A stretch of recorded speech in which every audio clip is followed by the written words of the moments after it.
Hi everyone, I hope you're having a good week. I'm going to share a short PowerPoint with you on assessing nutritional status in older adults. And when Dr. Lane and I were talking about a topic for me to um, do a PowerPoint based on evidence, and she suggested nutrition, and I said, you know what, that will be perfect because, so many diseases are linked to malnutrition and to obesity, like severe obesity and morbid obesity. So this is really important for nurses to be able to assess both of those chronic conditions. So through this PowerPoint, we'll be able to compare two nutrition assessment tools for characterizing malnutrition. We'll be able to evaluate the risk factors and medical etiologies for malnutrition in older adults, and define three common nutritional deficits and identify risk factors of each.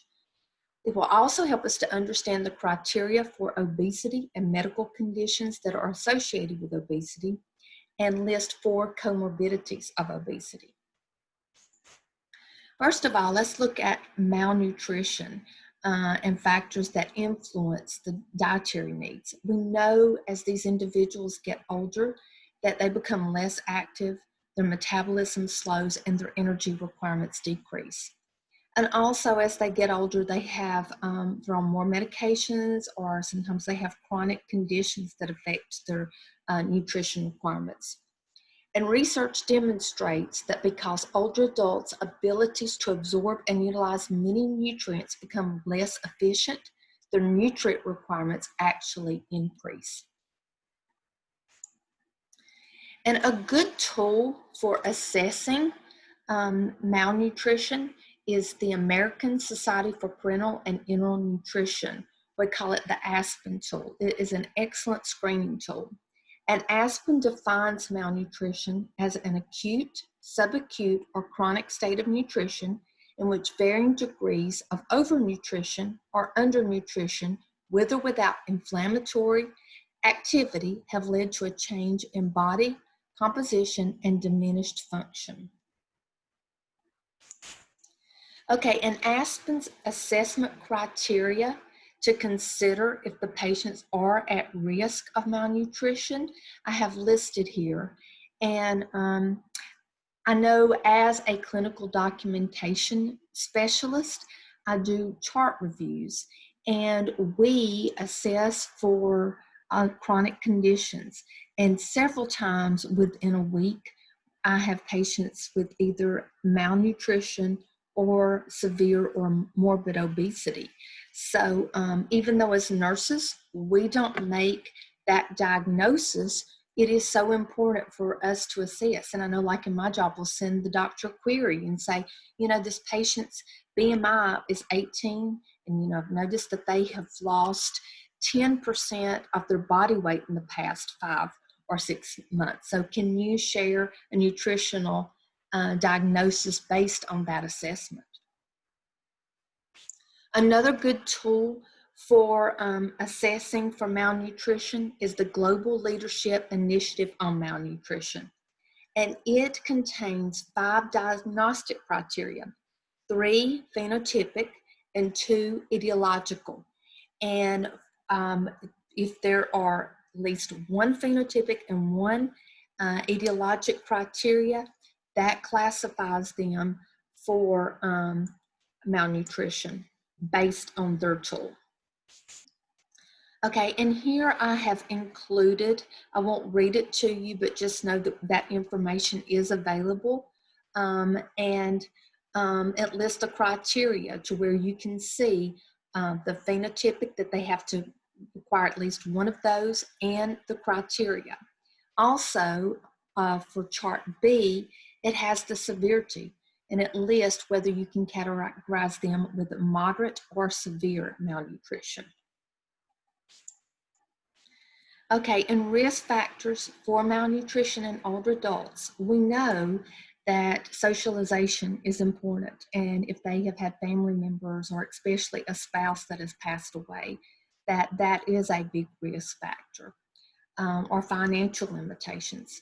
And as they get older, they're also on a lot of medications, or if they have malignancy or dysphagia. All of those are risk factors for malnutrition. And then physiological. I know my dad, he's almost 84, and he tells me, things just don't taste as well to me anymore. So there's diminished senses of taste and smell is really big. And also decreased gastric emptying, which also is a risk factor. And also, as they get older, they're with chronic conditions or they're on more medications, they're not as active, or they have lost family members. A lot of times they have depression, and depression is a risk factor for malnutrition. Okay, other medical etiologies for malnutrition, endocrine disorders like diabetes, or end organ diseases like end-stage renal failure or COPD, infections or neurological disorders like Parkinson's or chronic pain, or rheumatological orders like rheumatoid arthritis or polymyalgia rheumatica, or Alzheimer's or drug and alcohol dependence. Okay, as nurses, we're familiar with the terms anorexia, cachexia, and sarcopenia. We're familiar with those nutritional deficits. But let's look at the risk factors of each. For anorexia, usually just a decrease in appetite, and maybe because of the socialization that we talked about, or just age-related lifestyle changes. And cachexia, if they have a chronic condition of like rheumatoid arthritis or a cancer or Crohn's disease. And sarcopenia, usually that is characterized by progressive loss of skeletal muscle mass from sedentary lifestyle or from age. Okay, next, let's talk about obesity. Obesity, higher body weights are also associated with an increase in mortality and morbidity. And obesity is linked to so many other diseases such as hypertension, hyperlipidemia, diabetes, stroke, and coronary artery disease.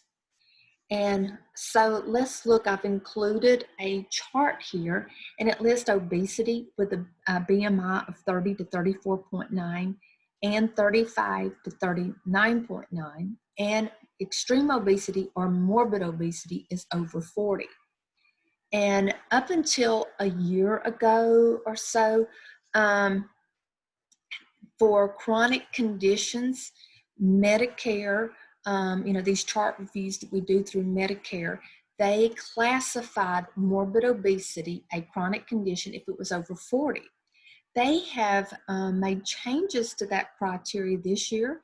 And for severe obesity, if the BMI is 35 to 39.9 and they have at least one comorbid condition, that also classifies them as severe or a chronic condition. And the comorbidities would be like hypertension, hyperlipidemia, GERD, or diabetes. And I have just included two charts here that I thought was really interesting. It tells the prevalence of obesity in individuals that are over 60. And when I looked at that, it was, I knew that it would be high, but it was actually higher than I thought that it would be. And we all know, as we summarize this PowerPoint, that nutrition is an important determinant of health in these older adults. And malnutrition and obesity both are associated with increased mortality in older adults. And an ongoing nutritional assessment with effective evidence-based treatment will be vital for preventing multiple comorbidities. If you have any questions, please let me know. I hope you all have a good rest of the week.